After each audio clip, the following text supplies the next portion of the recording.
So we're going to go through some of the things that are what I think are the highlights of what's out there and the lowlights, things I want to warn you about. And then I want to go through and react to some of the things that are grabbing all of the energy in the news media today.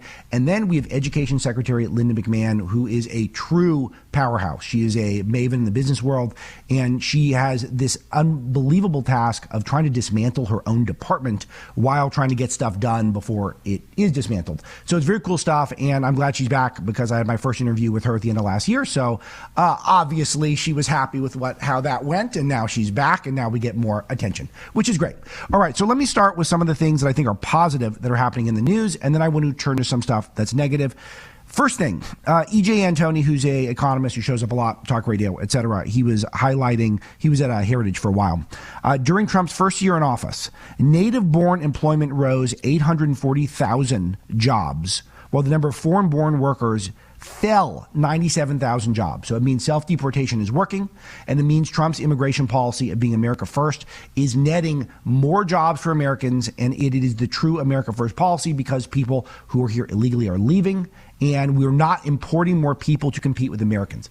This is essential when we're talking about affordability because this means more Americans are employed and more Americans are going to see wages going up because we are cutting out some of the foreign competition we're employing, which is just going to make it so it is easier for the big shots and companies to hire people at cheaper wages because they're just importing them from overseas. Really, really big.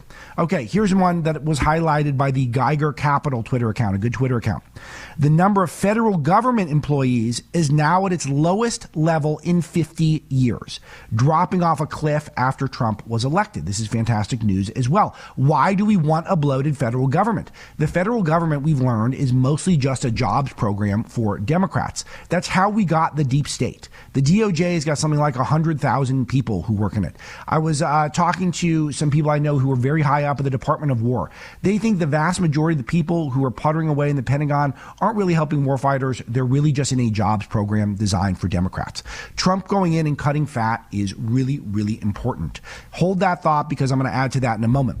Next thing, this is from the Daily Signal. The EPA has announced the largest act of deregulation period. Now, I'll spend more time in a less busy show breaking down what that looks like. Lee Zeldin, a good friend of ours at Breitbart News, is one of the most ambitious people in Trump's cabinet, and he has done an excellent job of trying to deregulate because he understands that's the way to make sure America is thriving financially, is not having onerous red tape, onerous bureaucracy on the environment, which has been so overblown for so long, and it hasn't even been that effective. I've been following this just unbelievable story of what's happening in the Potomac, which is all frozen over right now. I drove over it on the way into the D.C. studios today.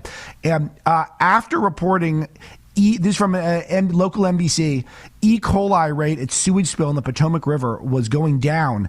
D.C. Water now admits they released incorrect data, very incorrect data. It's actually 100 times higher. So I reported that there was all of these gallons of sewage that had exploded through this pipe in Washington, and it was causing just all sorts of nasty stuff in the Potomac River, all sorts of stuff getting dumped into it. And people were playing it very cool because why? It looked very bad for the people in charge, all of whom are on the political left. And the local papers here are far more concerned about trying to get the bad orange man than they are about reporting on any of the bad stuff that's happening that is under the purview of the left and the Democrats. So they're spilling massive amounts of nasty sewage and gunk into the Potomac. People are blowing through this story, completely disgusting. The Potomac is kind of gross anyway, and it is very iconic. I can't help but think, I was driving in today, going through Georgetown, which is really, it's kind of one of my favorite places. I mean, the old architecture is amazing. I have great memories living here from when I was in a very formative stage of my life, building my family, building my career. It is just one of the most beautiful American cities if it is kept up, and yet we just completely mismanage it. We take it all for granted. I don't know why we do this, but we do. We insist on doing it. So really, really gross stuff that's going on, and hopefully we got to get Zeldin on. Okay, Greg, we're making a note. We got to go to Zeldin because I want to ask him about the sewage spill, and I want to ask about the deregulation. Let's make that a priority. I love giving assignments on the air. It is really fun to do that. It's a power move, but it's also sort of amusing. Okay, so those are some of the things I think are really important, and I mentioned some of the jobs growth. and why I think that's a real highlight of what's going on and why the federal employee work rate is going down.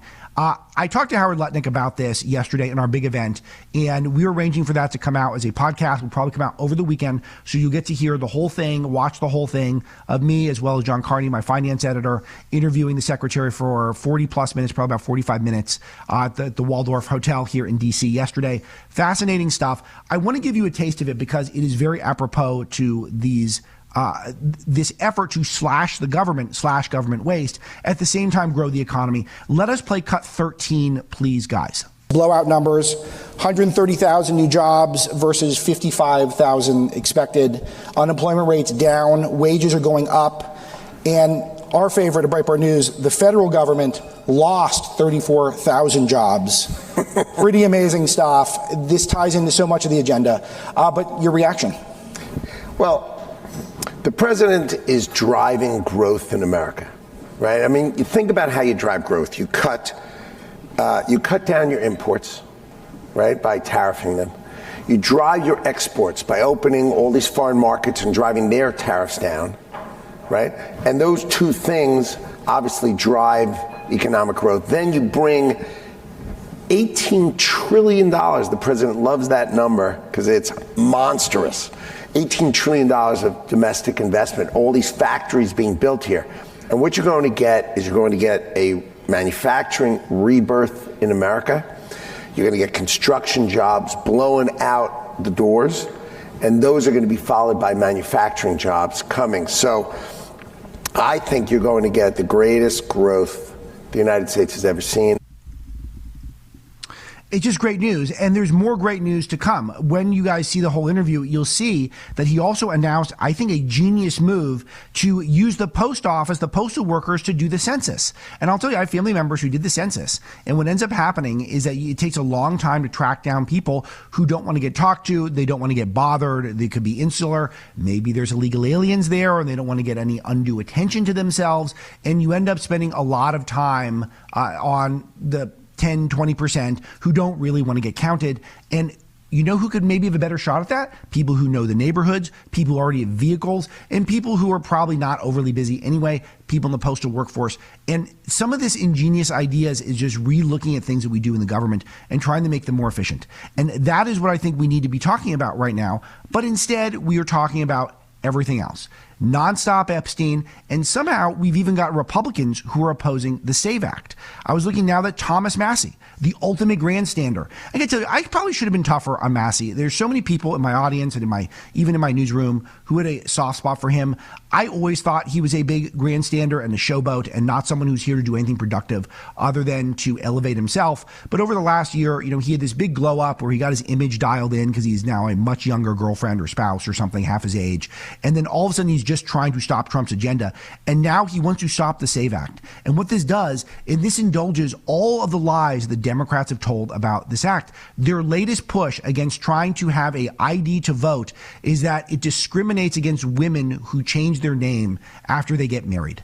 I'll tell you, this is a reality in life. A woman does not have to take her husband's name if she chooses to, which I think is a great way of solidifying that family formation, dropping her father's name and taking her husband's name. I think it's a beautiful thing, a wonderful thing. I think it helps families. But if she wants to do that, sometimes there are little headaches along the way. You got to change some paperwork. It's part of it.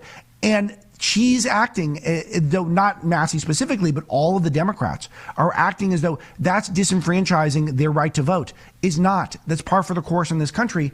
And first of all, that minor inconvenience should not mean we have to have cheating in the election because women are asked to do that if they want to change their name. Once more, can we tweak that a little bit so that they could use their maiden name too? That sounds fine. That's all solvable. But the Democrats are doing everything they can to try to stop us bringing IDs to the polls because they know it means it's harder for them to cheat. And Massie's going along with that.